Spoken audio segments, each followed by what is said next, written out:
comment est-ce qu'on peut essayer de lutter contre le décrochage scolaire? Eh bien, au lycée Frédéric et Irène Joliot-Curie à Hirson, on a trouvé la solution: entreprendre pour apprendre, finalement. C'est le schéma inverse de ce qu'on appelle la création de la mini-entreprise qui permet à des élèves en décrochage scolaire ou en difficulté de se raccrocher à quelque chose, un projet qu'on appelle Compétences Plus. C'est le nom de la classe qui s'est lancée l'année dernière justement dans ce projet de mini-entreprise. On en parle maintenant avec deux invités évidemment bien concernés. Sonia Corsini, vous êtes enseignante, coordinatrice pédagogique et ingénierie de la formation. Bonjour. Ça, c'est votre poste. Bonjour. Tout à fait. Merci d'être là. Et vous êtes accompagnée de Léa, qui est avec nous. Bonjour Léa. Bonjour. Qui a bénéficié de ce système-là l'année dernière et qui maintenant a décollé puisqu'elle est en seconde.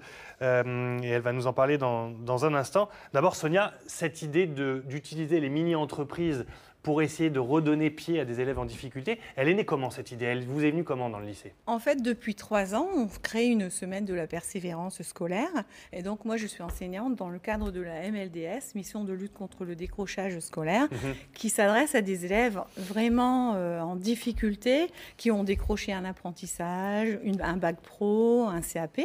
Et donc, dans le cadre de la MLDS et de la classe de compétences plus, on relance et on fait tout ce que l'on peut faire pour leur redonner un avenir possible professionnel ou une estime de soi. Ça redonne confiance en soi, cette classe. C'est une petite classe d'une vingtaine d'élèves. Ça permet de redonner confiance. C'est ça l'idée, c'est de ne pas les laisser s'enliser dans leurs difficultés en fait. Tout à fait. Ils font 15 jours école, 15 jours entreprise. Donc l'entreprise leur permet d'avoir des valeurs telles que être ponctuel, accepter les règles de l'entreprise. Et quand ils reviennent en scolarité, ils sont d'autant plus un peu plus matures par le fait d'être en entreprise 15 jours dans le mois. Le fait de se prendre en main. Alors Voilà. Léa, justement, comment vous avez réagi à l'époque quand au lycée on vous a proposé cette voie-là de dire bien, on va essayer cette compétence-là, cette compétence plus-là de la classe, de créer la mini-entreprise. Qu'est-ce que vous êtes dit à ce moment-là?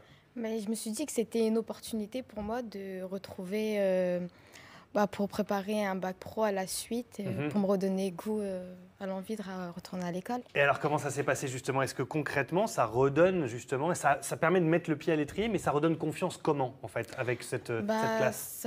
En fait, ça nous prouve que même si on a décroché de l'école, qu'avec cette classe, on se redonne confiance et on donne confiance aux professeurs qu'on avait perdus au fur et à mesure des années. Puis on essaye d'avancer. Le avant-après, c'était comment? Avant, vous étiez comment considéré comme en décrochage scolaire? Ça voulait dire quoi pour votre cas, vous? Que moi, en fait, j'arrivais pas à l'école et que j'y arriverais jamais, en fait. Parce qu'on va dire que je me sentais pas à ma place à l'école. Donc perte de confiance? Oui, voilà, effectivement. Et du coup, le pied à l'étrier, il s'est passé comment? Après cette formation-là, cette compétence plus-là, qu'est-ce que vous avez acquis que vous n'aviez pas forcément avant? J'ai appris à reprendre confiance en moi, à ne jamais douter des capacités que je pouvais avoir, et puis à avancer dans la vie, qu'il y avait plusieurs étapes, et puis il fallait faire face. Et donc maintenant, 1 an après avoir bénéficié de ce projet-là, 3e en poche, terminé, vous êtes en seconde maintenant. Oui. Avec quelle confiance en plus? Je sais que je suis capable de continuer mes études sans arrêter du jour au lendemain par manque de confiance en moi. Ouais. Et que j'ai envie d'ici 3 ans de décrocher mon bac pro au commerce. Et là, il n'y a plus rien qui nous arrête. Ah non, du tout. Réussite, tremplin, possibilité, c'est vous leur mettez en fait en main tous les moyens pour essayer de se développer et de s'affirmer et de s'exprimer. Et on leur rend la confiance en l'institution, c'est-à-dire que quelquefois ce sont des élèves qui ont eu des difficultés avec des enseignants, dans le système scolaire, pas forcément dû à l'enseignant, mais aux jeunes aussi et à la vie qu'il peut mener à l'extérieur.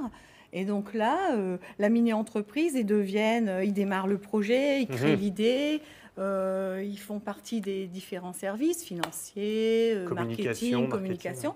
Et c'est pour ça que Léa est partie. Au début, elle était partie vers coiffure et puis après, elle a changé vers le commerce parce qu'elle était une très bonne commerciale au sein de la société. Ça a permis de découvrir des choses que vous aviez en vous aussi et que vous n'aviez pas forcément, dont vous n'aviez pas forcément conscience. Ouais. Exactement. Là, on vous voit fabriquer des choses. Alors justement, vous nous en avez ramené sur ce plateau. L'idée de la mini-entreprise, c'est donc une mini-société en fait, C'est qui tout à fabrique fait des ça. choses. Donc là, vous êtes parti dans la fabrication et la conception de porte-clés. Je vais les montrer un petit peu plus près. Mais fabriquer un porte-clés, c'est pas forcément évident. Ça demande du travail quand même. Tout à fait. Donc il y a la production. Donc Ouais. on avait un service production.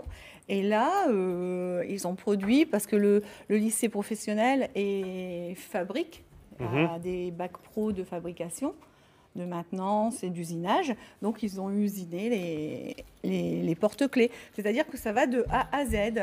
On crée l'entreprise jusqu'au produit. Et puis après, cette année, ce que l'on n'a pas fait l'année dernière, on va se présenter à un concours régional qui va se faire sur Lille.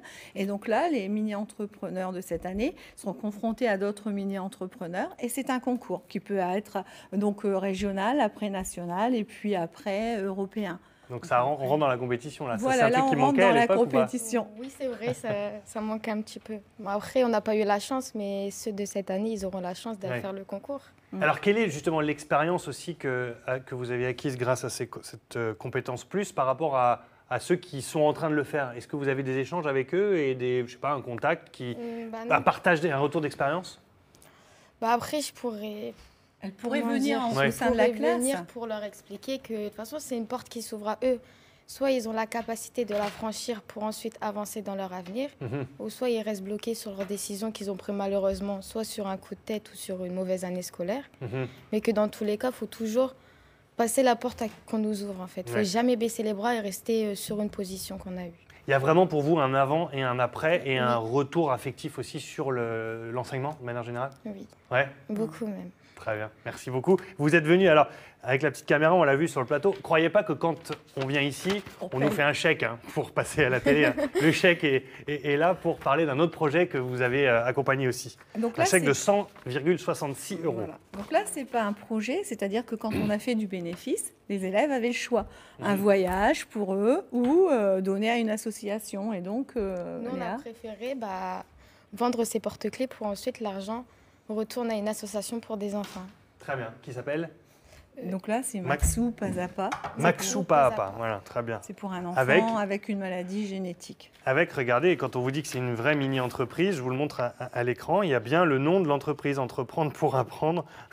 Avec vraiment, c'est une entreprise de manière générale. Tout à fait, et elle est clôturée en juin. Avec un compte, avec un comptable et avec un bilan. Merci à toutes les deux d'avoir eu le courage de venir sur ce plateau. Vous venez d'Hirson, je le rappelle, c'est pas la porte à côté, donc merci d'être venue jusqu'ici. Anne-Sophie a sûrement des questions et des réactions de cette motivation et de cet élan justement démontré sur ce plateau. Alors déjà oui, j'ai une réaction parce que j'ai vu grâce à la petite caméra que vous aviez vos cles sur votre table de travail. C'est bien, Thibaut. Non, c'est les porte-clés qui fabriquent. Ça, c'était juste pour rire. Non, c'est les porte-clés qui Voilà, fabriquent. bah oui, non mais c'est bien, il vous reste plus qu'à accrocher vos clés et tout est parfait. Voilà.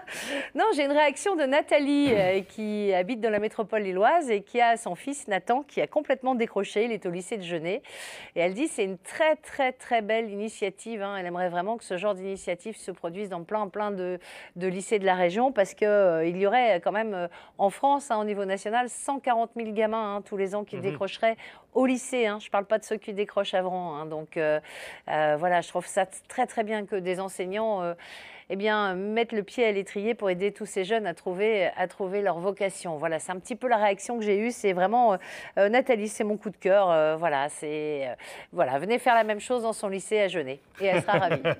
Merci beaucoup, merci Anne-Sophie. J'en profite pour saluer parce que les mini-entreprises, on en parle beaucoup effectivement. Il y a le lycée du Vimeux notamment qui se bouge énormément et qui a fait le concours européen aussi avec Philippe Grevet, le prof qui les motive et qui les motive pour tout cela.